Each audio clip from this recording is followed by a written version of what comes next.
Bismillahirrahmanirrahim and Assalamu alaikum. Welcome to my channel English Literature and Linguistics Notes. Previous lecture में हमने discuss किया था Puritan age का जो कैरेक्टरिस्टिक्स या फीचर्स है उनको हमने डिस्कस किया था और आज हम डिस्कस करेंगे जो मिल्टन है उसकी बायोग्राफी और उसके थोड़ा सा वर्क्स है उसको डिस्कस करेंगे। तो चलो स्टार्ट करते हैं।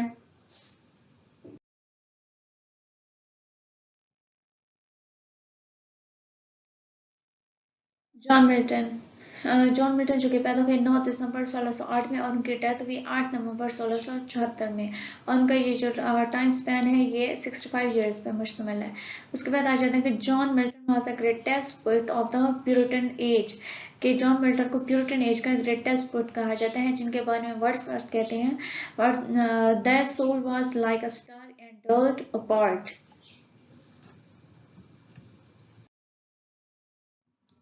उसके बाद आगे है लॉर्ड टेनिसन। वो कहते हैं कि God gifted organ voice of England and mighty mouth inventor of harmonies. कि वो क्या है कि God gifted organ voice of England की क्या है गॉड गिफ्टेड वॉइस है and mighty mouth inventor of the harmonies.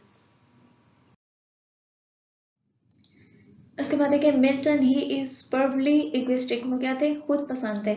उसके बाद है कि इन ऑल हिज पोएट्री जो उनके तमाम पोएट्री थी ही सिंग्स अबाउट हिमसेल्फ कि उन्होंने अपने बारे में लिखा and his own lofty soul और उसके बाद अपनी लॉफ्टी सोल के उनकी जो तमाम पोएट्री थी वो इस पर मुश्तमिल थी। उसके बाद है कि John Milton was born in London on December 9 के वो पैदा हुए 9 दिसंबर में 1608 में and about 8 years before Shakespeare death. जो शेक्सपियर है उनकी डेथ से 8 साल पहले। उसके बाद है कि Milton was educated first at Saint Paul school के उन्होंने जो अपनी इब्तदाई तालीम थी वो सेंट पॉल स्कूल से हासिल की और उसके बाद हायर एजुकेशन कर वो कहाँ चले गए क्राइस्ट कॉलेज में चले गए, क्राइस्ट कॉलेज कैम्ब्रिज में। When he took his BA इन 1629 उन्होंने जो बीए अपनी जो है वो 1629 जो ग्रेजुएशन 1629 में कंप्लीट किए एंड एमए इन 1632 और एमए उन्होंने 1632 में अपनी कंप्लीट की। For his young days, he began to look upon poetry as a serious business of life। कि उन्होंने जो अपना माइंड सेट बनाया वो क्या था कि वो पोइट्री को ही आगे अपना जो प्रोफेशन है वो बनाना चाहते थे। उसके बाद के and he made up his mind to dedicate himself to it and in course of time wrote a poem which the world would not let die. इस वजह से उन्होंने क्या किया कि उन्होंने अपनी उस टाइम एक पोएम लिखी जो क्या थी कि which the world would not let die कि जिसे दुनिया मरने नहीं देगी। इसके बाद है कि हर्सन क्या कहते हैं कि हर्सन rights building steadily upon the firm foundations he had already laid, Milton thus became a very great scholar. This point must be carefully marked, not only because in the breadth and the accuracy of his erudition he stands head and shoulders above all other poets, but also because of his learning everywhere nourishes and interprets his poetic work कि जो Milton है उसने क्या किया कि उसने अपने मुस्तकबिल की जो बुनियाद है वो पहले से ही उसने तैयार कर ली थी।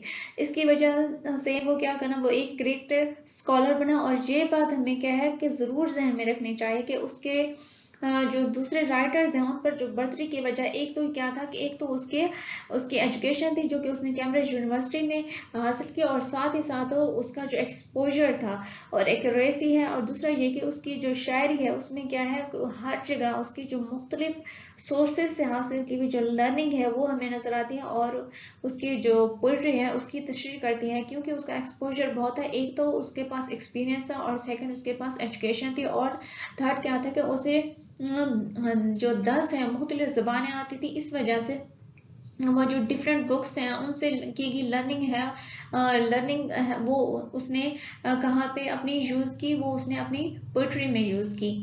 तो इस वजह से क्या हुआ कि वो एक बेस्ट फाउंडेशन बना। उसके बाद आ जाता है कि John Milton family background. His grandfather Richard Milton was a staunch Roman Catholic. के वो क्या था उनके जो ग्रैंडफादर थे स्टांच या शिद्दत पसंद रोमन कैथोलिक थे। उसके बाद है कि his father John Milton was a converted Protestant के, उनके जो फादर थे वो रोमन कैथोलिक चर्च से वो किस में कन्वर्ट हो गए, प्रोटेस्टेंट, जो प्रोटेस्टेंट थे वहाँ उनमें कन्वर्ट हो गए। और साथ ही साथ वो क्या थे कि म्यूजिक कंपोजर थे और स्क्रीमिनर थे। ये क्या होते हैं, जो कातिब होते हैं या नकल नवीस होते हैं वो थे। उसके बाद क्या है कि जो John Milton was staunch Puritan थे, वो क्या थे, प्यूरिटन थे। जैसे कि जो है शिद्दत पसंद जो प्रोटेस्टेंट थे, बाद में उनको क्या कहा गया, प्यूरिटन कहा गया। तो उनके जो ग्रैंडफादर थे जॉन मिल्टन थे वो क्या थे, स्टॉन्च रोमन कैथोलिक थे। उसके बाद जो फादर हैं उनके वो क्या थे, कन्वर्टेड प्रोटेस्टेंट थे। और जो मिल्टन है वो क्या थे, स्टॉन्च प्यूरिटन थे वो। उसके बाद आ जाता है कि जॉन मिल्टन स्पाउसेस, या उसकी बीवियां या उसकी शादियां, कि उन्होंने जो पहली शादी की वो उन्होंने की मैरी पॉवल से, जो कि 1642 से, और इसका दौरान चला 10 साल। 1652 पे इसकी एंडिंग होती है, और यानी कि शादी खत्म होती है जब उनकी जो पहली बीवी है उनकी डेथ होती है। In 1642 he married Mary Powell, the young daughter of a royalist, वो क्या थी, रॉयलिस्ट फैमिली से थी। And but the union proved the most unhappy one, कि उनकी जो शादी है ये अनहैप्पी मैरिज थी, क्योंकि वो क्या थी, एक रॉयलिस्ट फैमिली से थी। तो इस वजह से मे भी उनकी जो शादी है वो जो है उनकी जो मैरिज है वो अनहैप्पी थी। और he wanted to divorce her, but the legal status of England did not allow for the Milton to apply for a divorce, की मिल्टन जो है वो क्या करना चाहते थे, उन्हें डाइवोर्स करना चाहते थे। लेकिन जो इंग्लैंड का स्टेटस है उस वजह से वो उन्हें डाइवोर्स नहीं कर सके। इस वजह से उन्होंने क्या लिखा, that's the reason he begin to writing a series of divorce tracts between 1643 to 1645 का उन्होंने जो है डाइवोर्स ट्रैक्ट्स लिखे 1643 से लेकर 1645 में। इस वजह से जो मिल्टन है उनको क्या कहा जाता है कि मिल्टन द डाइवोर्सर। उसके बाद फिर उन्होंने दूसरी शादी की कैथरीन वुडकॉक से, जो कि उनकी ये शादी जो है उन्होंने की 1656 में, और ये शादी उनकी चली सिर्फ 2 साल 1658 में, क्योंकि उनकी जो है 1658 में उनकी जो सेकंड वाइफ थी उसकी डेथ होती है, किसकी वजह से, डिलीवरी की वजह से। उसके बाद है कि Milton road elegy on his second wife, उन्होंने फिर अपनी जो सेकंड वाइफ है उनके लिए एलिजी लिखी, me thought I saw my last espoused saint. उसके बाद फिर उन्होंने इनकी डेथ के बाद उन्होंने तीसरी शादी की एलिजाबेथ मिशेल से, जो कि 1662 में की। और ये शादी चली मिल्टन की डेथ तक, यानी कि एंड तक 1674 तक। उसके बाद है कि जो एलिजाबेथ है वो कहते हैं कि Elizabeth was described as Milton's third and best wife, कि उन्होंने खुद को क्या कहा, कि थर्ड एंड बेस्ट वाइफ कहा। Key facts about John Milton. इसके बाद आ जाता है कि की फैक्ट्स अबाउट जॉन मिल्टन। वो क्या था कि ही इज इंग्लिश पोइट, वो क्या थे, इंग्लिश पोइट थे, एंड पेम्फलेटर भी थे, एंड पोलेमिसिस्ट भी थे। पोलेमिसिस्ट को कहते हैं जो कि मुनाजरा करने वाला हो, जो बहस करने वाला हो उसको कहते हैं। And historian and considered the most significant English author after William Shakespeare, और साथ ही साथ क्या थे, एक मोस्ट सिग्निफिकेंट इंग्लिश ऑथर कहलाया किसके बाद, विलियम शेक्सपियर के बाद। उसके बाद है कि his nickname lady of Christ college, इनका जो निक नेम था वो क्या था, लेडी ऑफ क्राइस्ट कॉलेज। इनका जो निक नेम है ये इनको इसलिए दिया गया क्योंकि एक तो इनका कलर फेयर था, और सेकंड इनका क्या था कि इनके बाल लंबे थे, और थर्ड जो पॉइंट है वो क्या था, क्योंकि ये पढ़ाई की तरफ ज्यादा तवज्जो देते थे, और जो पॉपुलर एक्टिविटीज होते हैं उनमें ज्यादा पार्टिसिपेट नहीं करते थे। तो इस वजह से इनको क्या नाम दिया गया, लेडी ऑफ क्राइस्ट कॉलेज का नाम दिया गया। उसके बाद जो है कि जो जॉन मिल्टन है उनका जो टाइम पीरियड है उसमें 4 पीरियड्स आते हैं। एक है जैकोबियन है एज है, उसके बाद आ जाती है कैरोलिन एज आ जाती है, उसके बाद है कॉमनवेल्थ, उसके बाद है रेस्टोरेशन एज, क्योंकि वो पैदा हुए 1608 में और डेथ हुई उनकी 1674 में। तो जैकोबियन एज है जो कि स्टार्ट होता है टाइम पीरियड वो होता है 1603 में और एंडिंग होती है उसकी 1625 में। उसके बाद है जो कैरोलिन एज है वो स्टार्ट होती है 1625 में और एंडिंग होती है 1649 में। उसके बाद जो कॉमनवेल्थ है वो स्टार्ट होती है 1649 में और एंडिंग होती है उसके 1660 में। और उसके बाद स्टार्ट होती है रेस्टोरेशन एज जो कि स्टार्ट होती है 1660 से और एंडिंग होती है उसकी 17th सेंचुरी पे। यानी कि उनका जो लाइफ टाइम पीरियड था वो उसमें उन्होंने जो है 4 एजेस देखी। एक जैकोबियन एज है, उसके बाद कॉलिन एज है, उसके बाद कॉमनवेल्थ है, उसके बाद उन्होंने रेस्टोरेशन एज देखी।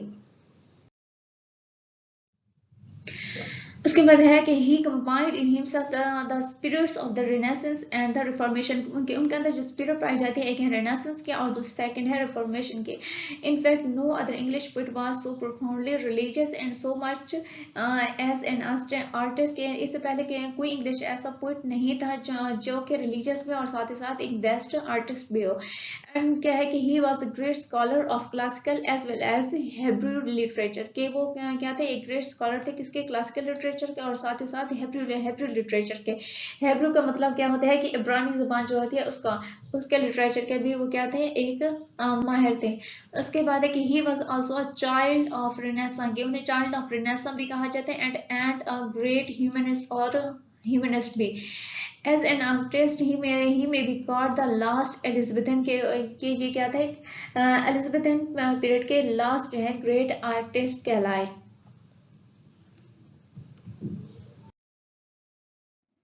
उसके बाद आ जाता है कि जो विलियम हेलिस है 1796 में जो बायोग्राफी लिखी और उन्हें उसमें जो मिल्टन है उन्हें ग्रेटेस्ट इंग्लिश ऑथर का कंसीडर किया।